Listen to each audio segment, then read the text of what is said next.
लहान माझी बाहुली, मोठी तिची सावली. घारे डोळे फिरविते, लुक लुक लुक लुक ही बघते. रुसके गाल फुगविते, नकटे नाक उडविते.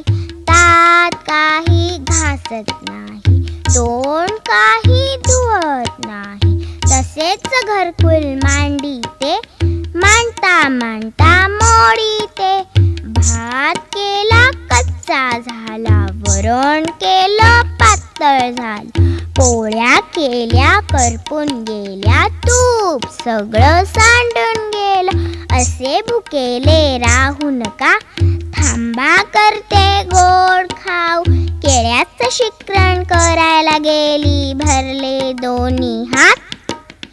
आडाचं पाणी काढायला गेली,